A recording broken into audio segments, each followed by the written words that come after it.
Hey guys, how's it going? It's Douglas here at Drumboy Productions, and today I'm going to be giving you all a look at some very rare Scream merchandise.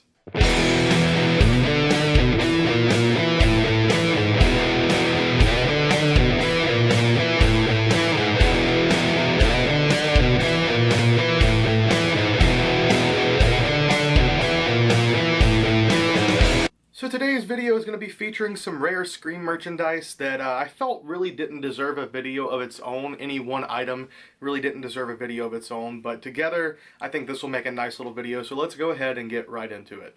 Most of these pickups have been really within the last week or two, however one item is a little bit older, so we'll go ahead and start with it first. So the first item we have here is a media release, and I'm not really a huge collector of different media box sets or any special releases or anything. If I do come across them though, I will try to pick them up if they're reasonable. However, masks, merchandise, that's more my thing.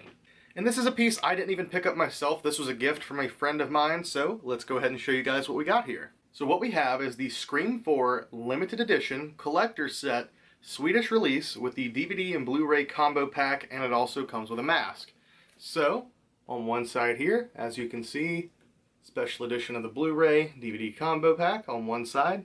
And we've got a hype sticker, which of course says limited edition Scream mask included.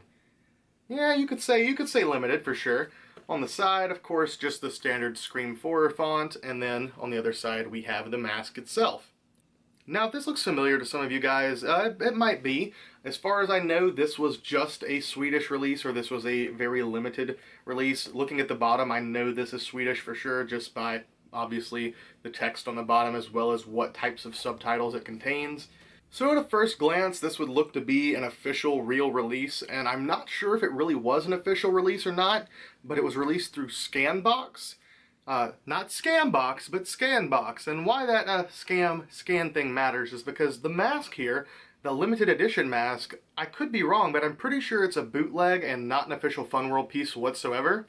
There's a few things that lead me to believe this. Obviously, I'll give you guys some close-ups so you can really see the mask, but I've seen so many different mask types and variants, and this looks really nothing like anything I've ever seen before. The way the mouth is cut, the shape of the eyes, the sculpt altogether. I'm pretty sure that's a bootleg mask packaged in here.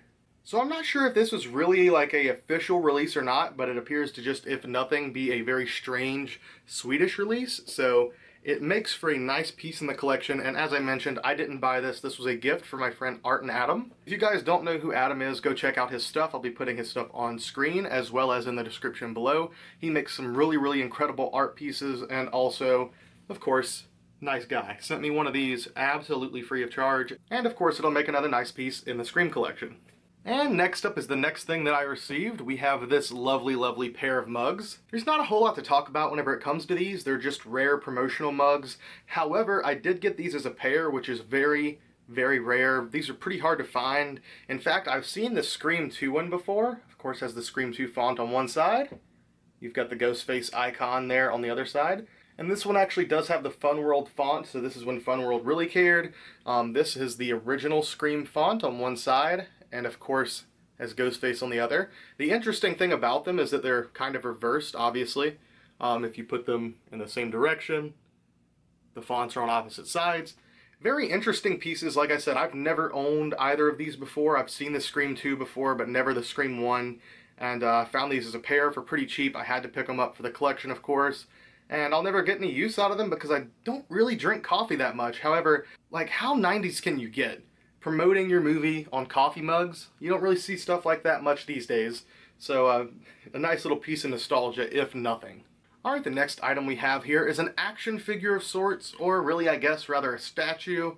We have the Horror Headliners XL Scream, or Ghostface version. You know guys, now that I'm filming these videos and seeing myself in the viewfinder, I'm starting to think that maybe low lighting really wasn't the way to go here. But many of you have probably seen these. These are a Spencer's exclusive, and they have not been made for many years. I've never owned one of these before. I do actually own the Michael Myers headliner, but I've never owned the Ghostface. And to be honest, it's kind of an underwhelming product because it's essentially like a bobblehead but without the head bobbling. You still get those same cartoonish proportions, and I mean, it's pretty much just Ghostface on a stand, and he has a knife there, and that's really about it. Let's see. Horror Headliners XL, you'll know when you see them all, sequentially numbered as well. Let's see, on the side here it says, include certificate of authenticity. That's always great to have. You never know when you might have someone dispute the authenticity of your Horror Headliners XL figure. If you see the Ghostface who chills you with fright, you better run and stay out of sight. Well, at least they got some cute little jingle on the side. 1999 Horror Headliners XL are bigger and scarier than ever. Were these actually released in the 90s? I'm not entirely sure because I've never owned one of these, but I know that they're much, much older, and the box on this one isn't perfect. It's a little beat up, but it is sealed, so I guess that's what matters. Yeah, it says 1999 collection. Introducing Headliners exclusive horror collection. You know he was there because he is everywhere. The message is left without a trace. You'll never forget the mark of Ghostface. Pretty interesting. Now, looking at the COA on this, I guess this is the first time that I've had one of these limited edition COA inclusive horror figures that actually had a low number. Most of them have been much higher. And funny enough, it seems to be the magic number of production for most pieces like this is 15,000, and this is no exception, because this COA says this sculpture of Ghostface will never be repeated in this form, even though it was repeated 15,000 times. And this is number 285 out of 15,000, so that's a rather low number. That's pretty cool, pretty interesting, I guess. And on the side it says the same thing. You've got plenty of the classic 90s like header tag Ghostface images just all over this thing on every side. Maybe not on that side at the bottom, so I guess it's a little bit different. But yeah, just another nice little Ghostface figure to add to the collection. Again, I had to pick one of these up because they are getting harder and harder to find. And there was a pair of them, so I got one for me and one for my friend Jeremy. And guys, that gets us to the last item. And this last item is a very, very special piece indeed. This is a very, very rare Ghostface mask, a very sought after piece. Many people have been looking for these for years and years, including myself. Throughout all the years that I've been collecting Ghostface stuff, I've been trying to find one of these, and nobody really has them for sale. If you ever do find them, most people will not part with them. And if they do, it's usually not cheap. So I was very, very ecstatic and very happy to pick one of these up for cheap. So without further ado, I bring you the Cryptic Gauze Ghostface Mask. Now for you big Ghostface fans and collectors out there watching, you already know what this is. I'm sure you probably know plenty about it. But yeah, this is one of the rarest and most sought after versions of Ghostface that was not used in the film. Now I could be wrong, but I'm going to try and tell you guys a little bit about this. These never really saw a wide release. They were limited to 1,000 pieces, and I think they were mainly sold in a haunted attraction or a haunted hayride. That's where they mostly were sold, and they've ended up in various different crazy places all throughout the globe. My friend Mike and I actually found a couple of these this year that were tagged and untagged, and unfortunately weren't able to get them. I was feeling pretty discouraged about it, like, they're going to keep popping up, but I'll just never be able to score one. Well, recently, 18 of these bad boys popped up on Mercari at one time. 18 of them. They all sold for pretty cheap.